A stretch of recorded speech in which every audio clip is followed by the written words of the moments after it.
Bom, eu quero...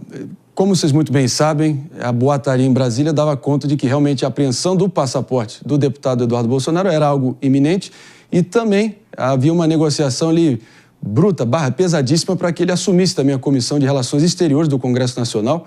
Mas Jair Bolsonaro acabou indicando ninguém mais, ninguém menos que o deputado federal Luciano Zucco, do PL do Rio Grande do Sul, para presidir, por enquanto, essa comissão tão relevante, tão importante. E realmente agora está dando o que falar tudo isso. Eu quero ouvir do próprio, né?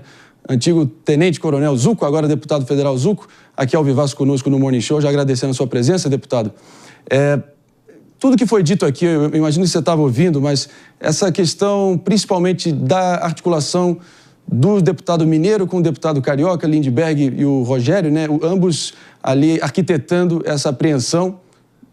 Curiosamente, Alexandre de Moraes, ministro Moraes, logo depois do anúncio do deputado Eduardo Bolsonaro, arquiva o processo e finge que nada está acontecendo. Qual foi a sua leitura?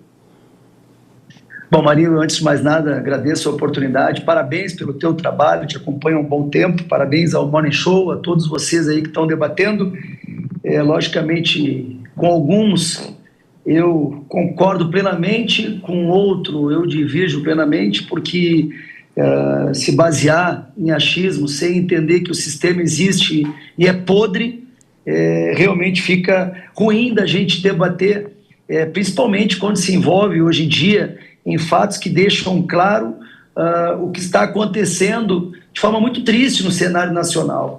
Eu presidi a CPI do MST, um movimento criminoso, e não só falo do esbulho possessório, dano ao patrimônio, porte ilegal de arma, trabalho análogo à escravidão, e o que o MST fez em 2017, 2021 e anos anteriores foi até pior do que aconteceu no Rio de Janeiro, e ninguém tomou uma semana de prisão.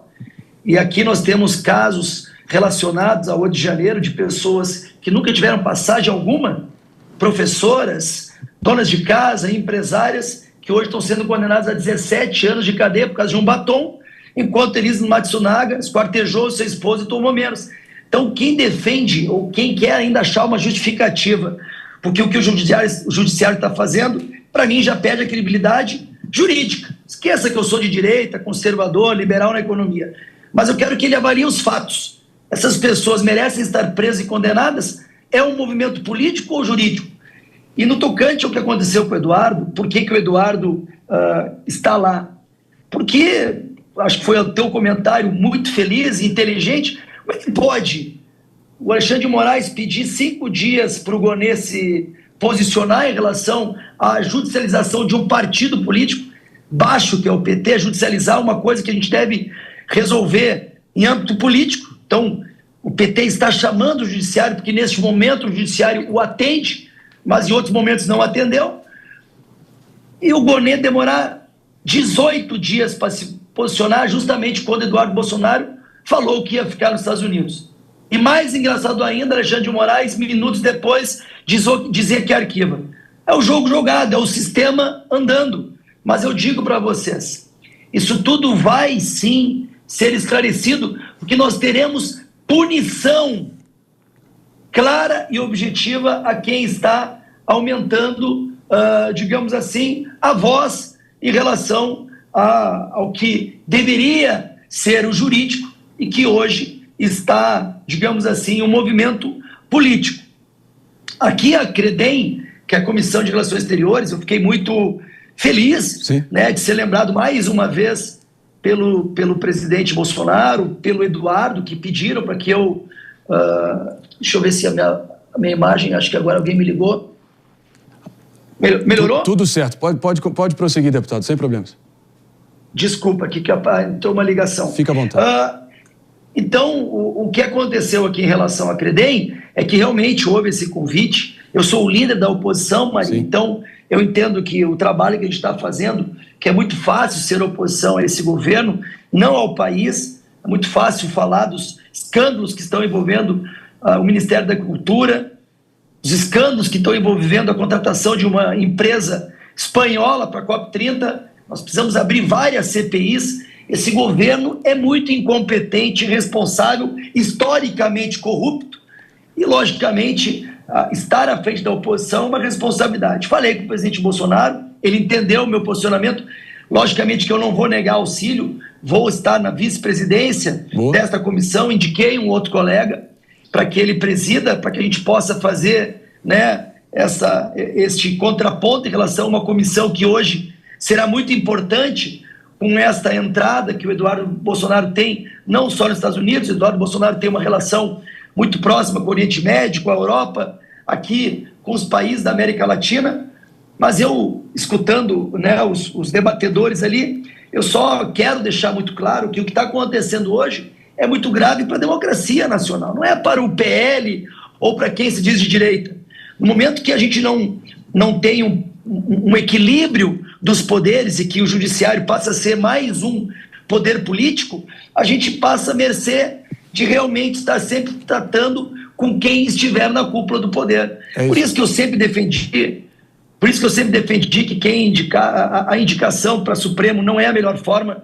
Para mim deveria ser magistrados de carreira e não pegar um advogado de um presidente que hoje está julgando, ou um deputado claramente declarado comunista. Como é que ele vai julgar o Partido Liberal ou alguém da direita se a vida inteira dele foi oposição? Então, é nesse sentido que eu acho que está tudo errado, que a gente ainda tem muito a crescer, que nosso país ainda é muito imaturo politicamente, mas vamos em frente. Eu não tenho dúvida que o mundo está girando, e já mostramos isso em 24, e ano que vem a gente vai ter maioria no Congresso. Aí pode ter certeza que tudo muda.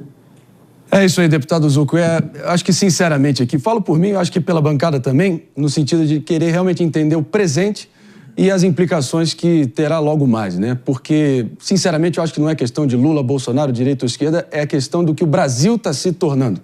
E, diante disso, é aquela questão que o precedente está dado, né? Um deputado eleito não foi julgado, muito menos condenado, e optando por evadir do país, fugir do país, para não ser triturado aí pela represália do sistema. Vamos tentar entender as motivações, o porquê, trazendo a nossa bancada aqui. Não sei antes, fazer um rápido break. Só para quem está nos ouvindo pela Rede Jovem Pan de Rádio, Morning Show a todo vapor, volta já já. Vou aqui com o nosso Felipe Monteiro, o PP. Na verdade, pode ficar à vontade aqui, PP, fica à vontade para a próxima pergunta aqui, deputado Zucco.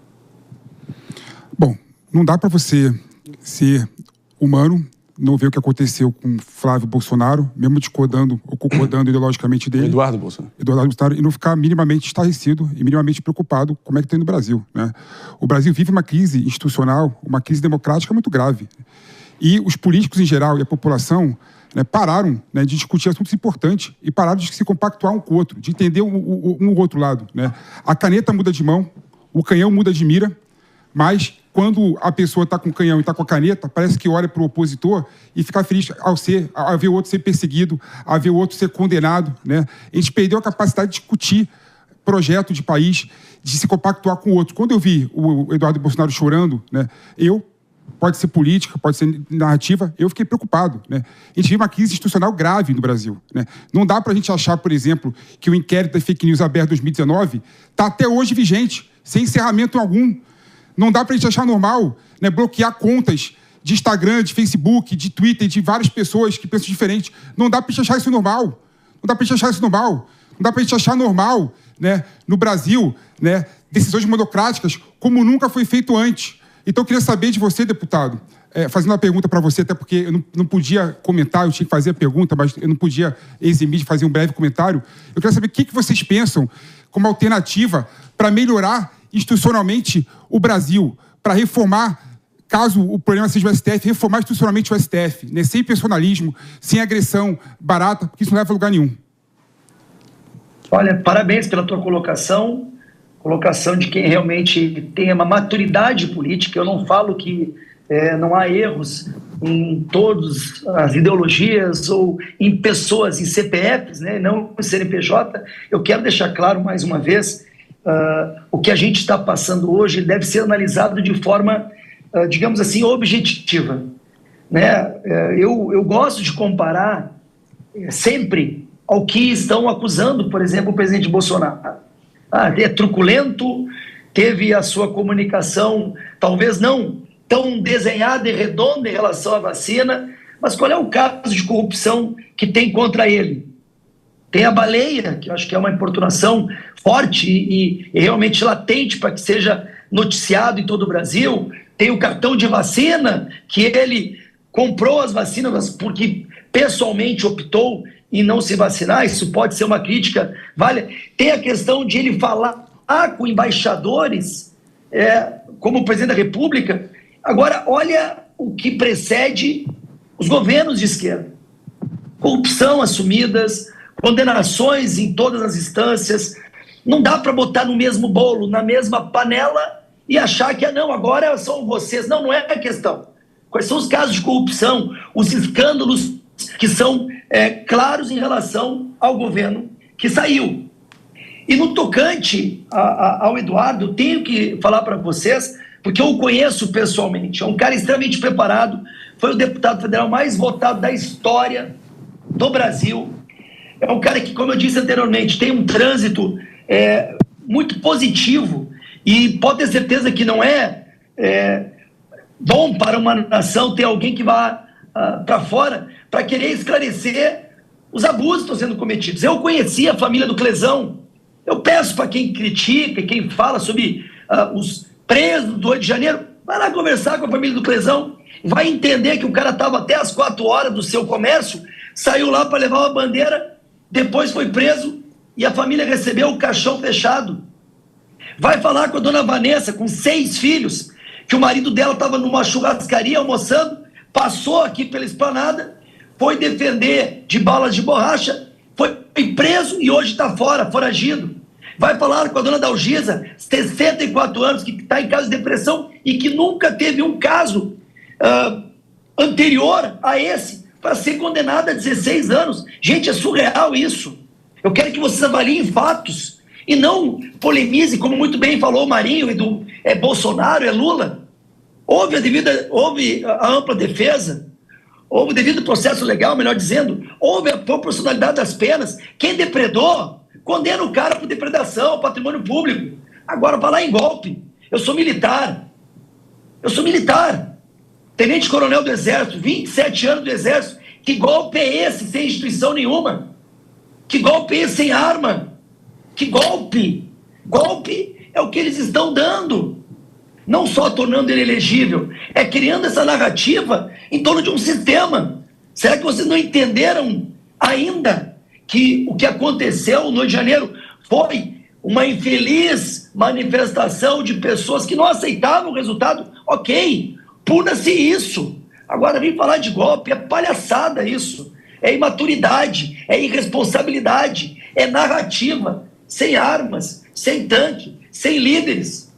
Que líder é esse que está nos Estados Unidos, na Disney, e aí está organizando o golpe? Deputado? Então, Oi. Se você me permite aqui, só para a gente seguir estimulando o debate, são muitos ângulos, muitas, enfim, consequências de tudo que está acontecendo. Eu proponho que a gente ouça a Jess Peixoto com a próxima pergunta. Deputado, bom dia. A minha pergunta, ela gira em torno da importância da Comissão de Relações Exteriores, comissão essa que o Partido dos Trabalhadores tentou barrar da presidência ali de Eduardo Bolsonaro, mas a qual o PL tem prioridade por causa da lógica de funcionamento da casa. E o senhor mencionou anteriormente que não será, confirmou a nós que não será o presidente da comissão, como Eduardo Bolsonaro parecia defender ali, foi claro sobre isso, esse apoio que dava ao senhor. E o senhor disse que mencionou um outro deputado, que indicou um outro deputado para ser esse presidente. Nos bastidores se diz que esse deputado é o deputado do PL do Paraná, Felipe Barros. Eu queria que o senhor nos contasse se ele é quem vai ser o presidente da comissão e 2, se vocês já têm alguma estratégia para dar voz, talvez assim, e de trabalho com o deputado Eduardo Bolsonaro lá fora, se vocês já conversaram por isso, quais são as tratativas, quais tipos de denúncia e quais tipos de caso e quais espaços vocês irão conseguir. E por último, se de fato o senhor conversou com Eduardo Bolsonaro e sabe se ele irá pedir asilo político formal dentro dos Estados Unidos. Muito obrigada. Eu que agradeço a sua pergunta. Como eu disse anteriormente, né, eu fiquei muito feliz e reconhecido de ter... Eu já tinha sido convidado a ser líder da oposição e agora convidado a assumir a comissão, mas acho que as duas funções ficaria realmente a desejar. Vou ser o primeiro vice-presidente para também colocar as estratégias que eu acredito serem importantes nessa comissão. Indiquei, e eu confirmo o nome que tu citou, indiquei o deputado Felipe Barros, que é um deputado também de primeira ordem, ele vai estar comigo junto nessa empreitada.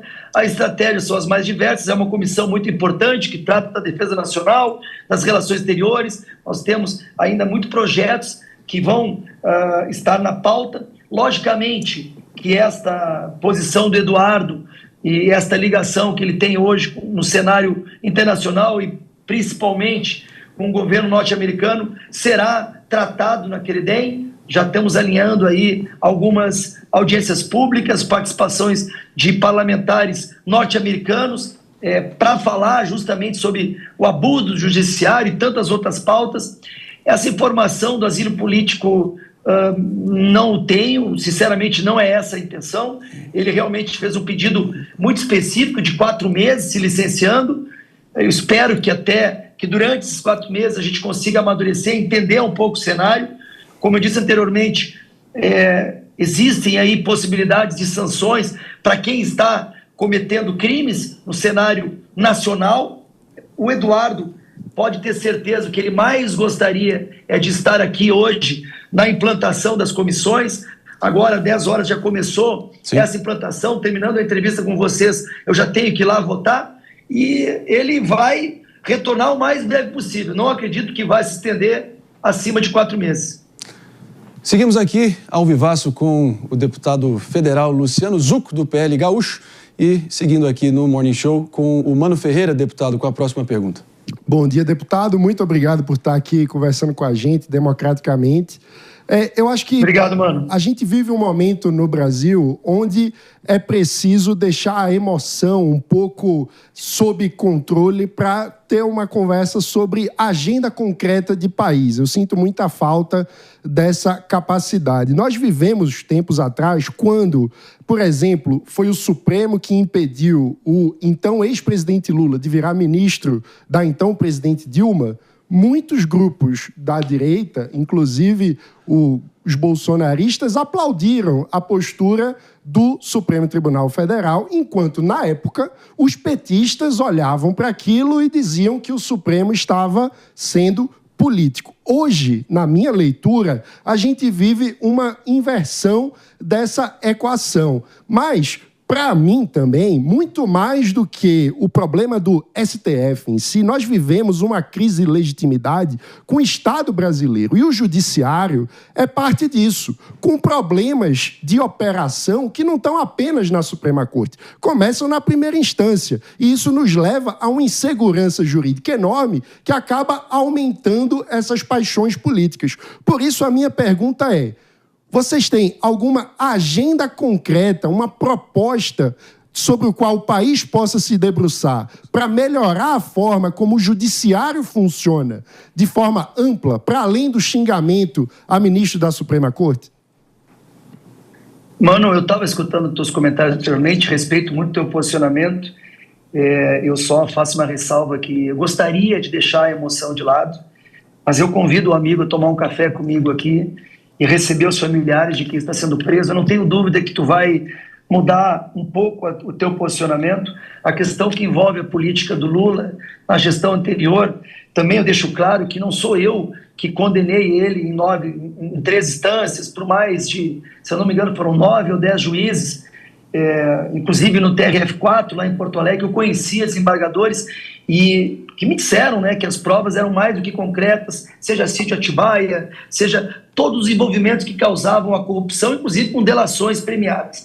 O que eu quero dizer para ti, de forma muito clara e concisa, nós tivemos um exemplo de gestão que, na minha visão, e aí vem para o espectro ideológico, foi um exemplo muito positivo, trazendo o Paulo Guedes, que é um economista extremamente qualificado, Tarcísio Gomes de Freitas, meu colega de mais de 30 anos, que hoje desponta no cenário nacional como o melhor governador do país. Eu te digo que a forma com que o presidente Bolsonaro, com todos os erros que ele cometeu, foi muito positiva. Tivemos, sim, infelizmente, o caso da pandemia, que afetou todas as nações do mundo, mas que mesmo assim tivemos resultado. Logicamente que a maturidade, e por isso que eu falo que o Brasil ainda é muito imaturo, nós precisamos ainda avançar no cenário político mundial, a gente precisa avançar nas construções, que as instituições aprendam, na minha visão pessoal, eu acho que a indicação do Supremo Tribunal Federal ela deveria ser realmente com tempo limitado, feito por magistrados, aí de repente sendo indicado pela magistratura, pelo STJ, enfim, alguma coisa que poderia ser melhorado. Mas eu te confesso, e tu pode ter certeza, anotem aí, 24 demonstrou nas urnas que nós teremos a maioria em 26. Entendo a maioria, e aí poderia citar o caso do Bukele, ou até mesmo agora do Trump, com o Congresso majoritariamente alinhado em torno de uma agenda, tudo pode ser alterado. Ninguém queria afetar o judiciário. O problema é que o judiciário hoje ele é mais forte que o executivo, que o legislativo. Hoje eles legislam, hoje eles pautam o que a gente está aqui internamente defendendo na casa. Hoje eles trabalham as agendas do legislativo e muitas vezes do executivo. Isso que eu acho que nós temos que realmente amadurecer e trabalhar. Vai ser fácil? É isso aí. Eu acho que não, mas nós estamos construindo, Marinho. E desejando boa sorte aqui em nome de todo mundo, o deputado Luciano Zucco, do PL Gaúcho, aqui, declarações fortes e sempre estimulando aqui o bom debate. Obrigado pela presença.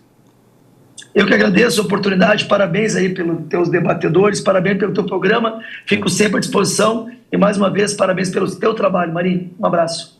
Obrigado, deputado. Em frente a gente segue aqui, o Morning Show tem que e vai continuar aí, é no nosso site, www.jovempan.com.br, que a gente quer muito engajar todos vocês que estão nos ouvindo e também nos assistindo. A gente lançou a pergunta do dia lá no nosso site, acessando lá, você decreta o seu voto se você, do outro lado, concorda com a decisão do Eduardo Bolsonaro de se afastar do cargo e ficar nos Estados Unidos. Esse autoexílio voluntário diante de todas essas circunstâncias que a gente debateu a beça aqui agora. Então deixa lá no nosso site, www.jovempan.com.br, sim ou não, não assim, muito simples, e a gente vai sentir o pulso da nossa audiência e, claro, traz o resultado ao longo da programação.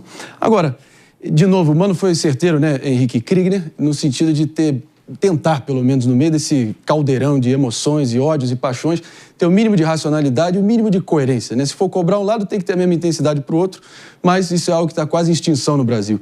A questão processual, como realmente a PGR para apresentar denúncia contra o presidente Bolsonaro e todos envolvidos na trama golpista, como eles afirmam, realmente durou, acho que 83 dias. A defesa do Bolsonaro teve algo em torno de 15 dias e foi ali segurados na rédea curta para entregar ali a defesa deles. Agora, nesse caso específico, por que será que a PGR deixou passar 10 dias do prazo que o ministro Alexandre de Moraes concedeu para se manifestar em relação à apreensão do passaporte do deputado Eduardo Bolsonaro e só 2 horas após o anúncio do autoexílio do deputado que a PGR foi lá falando que, enfim, trazendo a sua manifestação? É questão de rito processual. De um lado tem mais leniência, do outro mais firmeza. Por quê? Exato. Essa é a pergunta. Por quê? Se nós temos um judiciário que consegue se posicionar somente em cima das leis e não por viés político, por quê? Né? Qual que é a motivação que faz isso acontecer? Por que que outras feridas aí nesse processo não estão sendo abordadas também? Vamos lembrar aqui que nós estamos falando de uma denúncia de 272 páginas que conta com um preâmbulo de 20 páginas para poder ligar os pontos, porque a denúncia por si só não tem evidências que apresentam um nexo causal entre elas. Então você tem um preâmbulo escrito assim, uma introdução necessária. Esse é o título do preâmbulo. Gente, olha isso, parece trabalho de ensino médio, nada contra o ensino médio, mas parece trabalho de ensino médio. Os caras escreveram uma introdução necessária ali para poder dizer qual seria a linha imaginária de pensamento para poder então conectar as evidências, porque por si só elas não se conectam. Agora, todo mundo sabe que para você fazer uma denúncia, você precisa apresentar evidências que se conectem. Isso que se chama nexo causal. Isso não existe nessa denúncia da PGR. Então, a PGR passa por cima, e aí a gente vê a Suprema Corte também no Brasil passando por cima de coisas que não poderiam ser passadas. Ou seja, criam-se precedentes. E aí o pessoal de esquerda que comemora isso, esquece que, na verdade, isso cria um precedente que é ruim para o Brasil. E quando chegar no lado deles também, aí eles vão sentir a dor. Então, se você se importa com o Brasil, você se importa com essas questões também e não permite com que isso venha a ter espaço na nossa nação. Eu só acho que a robustez da denúncia tem diversos juristas que discordam, né? Então, Então, é uma avaliação que vai ser feita pelo judiciário. O desequilíbrio de tempo entre Ministério Público e advogados é algo que os advogados, em geral, reclamam para qualquer processo, porque o Estado brasileiro, no geral, ele cumpre os prazos como bem entende, enquanto o povo, os advogados privados, que se virem para correr atrás.